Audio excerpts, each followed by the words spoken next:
Red breaking news చూస్తున్నాం. కడప జిల్లాపై AP Congress chief Sharmila focus పెట్టారు. ఈ నేపథ్యంలో 7 ఆంధ్రరత్న భవన్లో కీలక సమావేశంలో నిర్వహించున్నారామె. ఈ సమావేశానికి కడప జిల్లా కాంగ్రెస్ నేతలు హాజరు కానున్నారు. భేటీ అనంతరం కడప లోక్సభ నుంచి షర్మిలా పోటీపై కూడా ఓ క్లారిటీ రానుంది.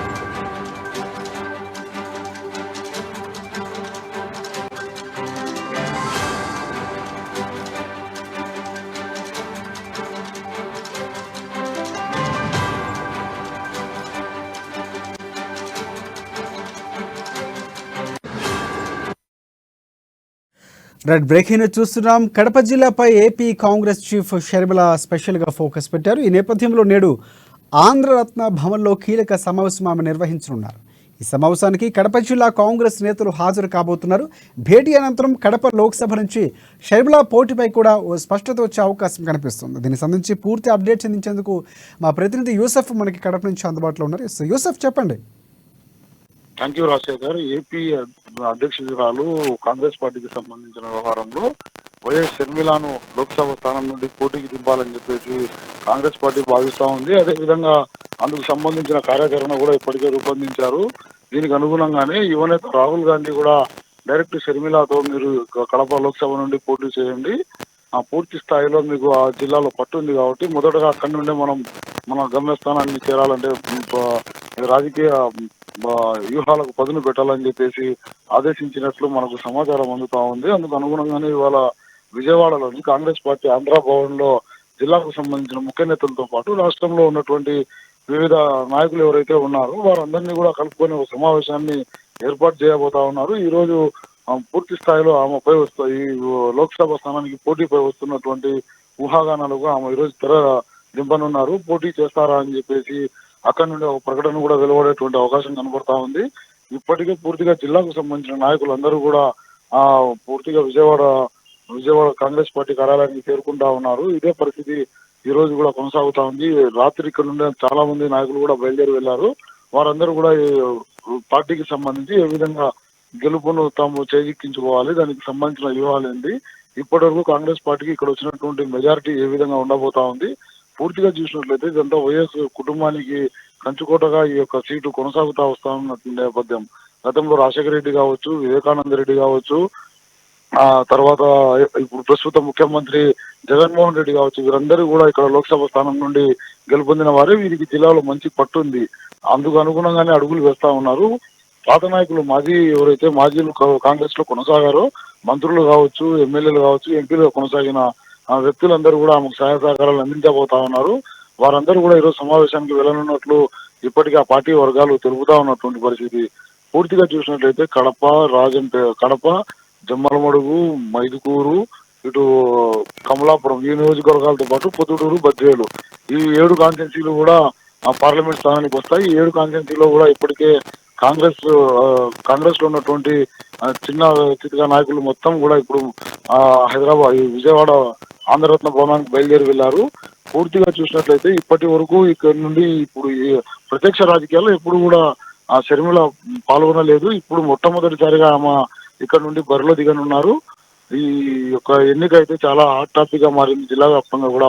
జిల్లా వాసులు కూడా అటు వైఎస్ కుటుంబం నుండి మా రంగప్రవేశం చేస్తా ఉంది కాబట్టి మాకు సహకరించాలని చెప్పేసి అందరూ కూడా భావిస్తా ఉన్నారు.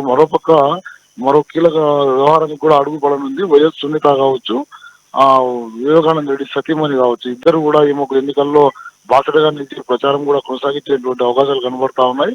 అదే విధంగానే ఇప్పుడు డిఎల్ రవీంద్రారెడ్డి పిసిసి ఇతను మాజీ మంత్రి, ఇతను కూడా ఇప్పటికే కాంగ్రెస్ పార్టీకి మద్దతు తెలుపుతా ఉన్నారు. ఇతనితో కూడా ఆమె సమాలోచనలు చేసింది. అటు టీడీపీ నాయకులు కూడా ఒకవేళ ఈమె గన బరిలో దిగితే టీడీపీ నాయకులు కూడా ఈమెకు మద్దతు ఇచ్చేటువంటి అవకాశాలు అయితే కనబడతా ఉన్నాయి.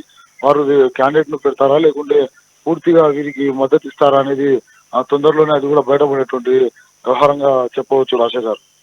రైట్. కడప నుంచి ముఖ్య నేతలు ఎవరెవరు అక్కడికి వెళ్ళేటువంటి పరిస్థితి కనిపిస్తుంది విజయవాడకి? మనకి ఏమైనా సమాచారం ఉందా?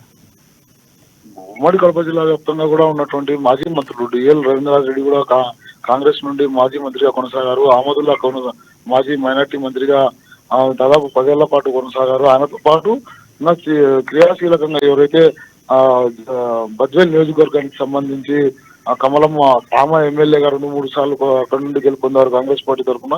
ఆమెతో పాటు రాయచోటి ప్రాంతానికి సంబంధించినటువంటి మరి కొంతమంది నాయకులు, ఇటు తులసిరెడ్డి కావచ్చు, వీరందరూ కూడా ఇప్పుడు ఏకతాటిపైకి వచ్చారు. వీరందరూ కూడా ఈ యొక్క సమావేశంలో పాల్గొంటా ఉన్నారు.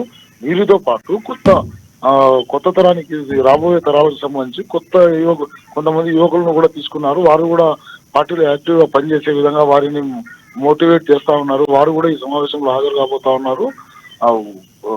2024 లోక్సభ స్థానాన్ని ఖచ్చితంగా కాంగ్రెస్ చేజిక్కించుకోవాలి. దానికి ఏ విధమైన వ్యూహాలను రచించాలి అనేది ఒకే ఒక కాన్సెప్ట్ కాంగ్రెస్ ముందుకు పోతా ఉంది.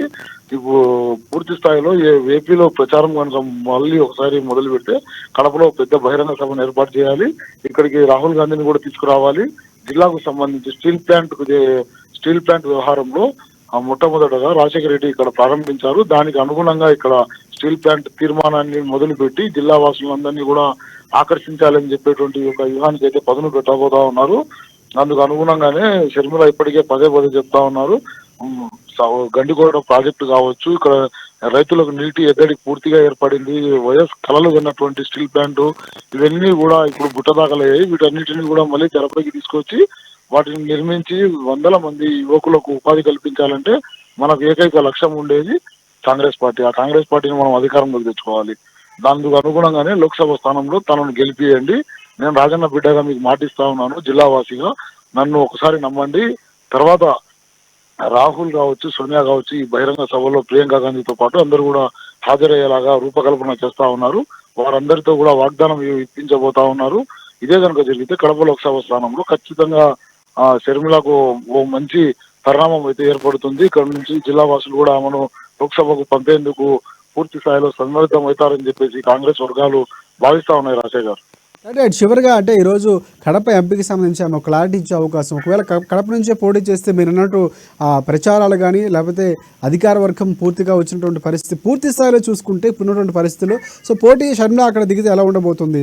వైసీపీ నుంచి కూడా ఆమెకు సపోర్టు భారీ స్థాయిలో ఉండే అవకాశం, వైఎస్ బిడ్డగా ఉండే అవకాశం, గెలుపు అవకాశాలు దాదాపుగా ఉన్నట్లుగా మనం భావించవచ్చా?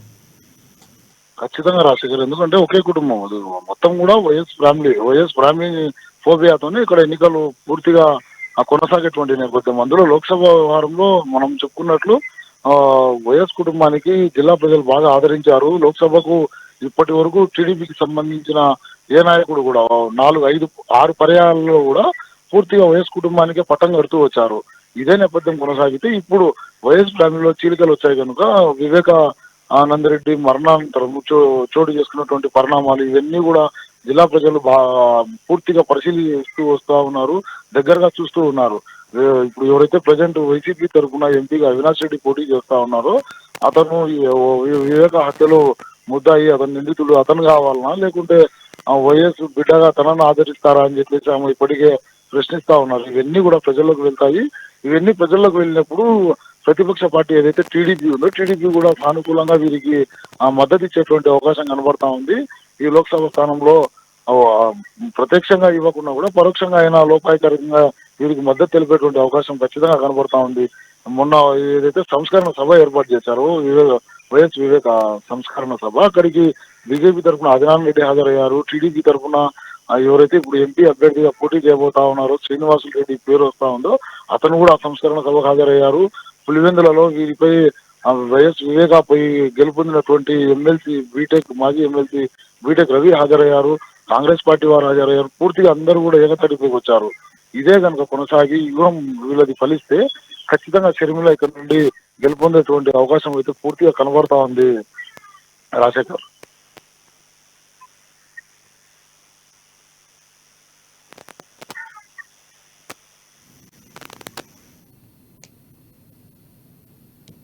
Right. Thanks for updates Yusuf.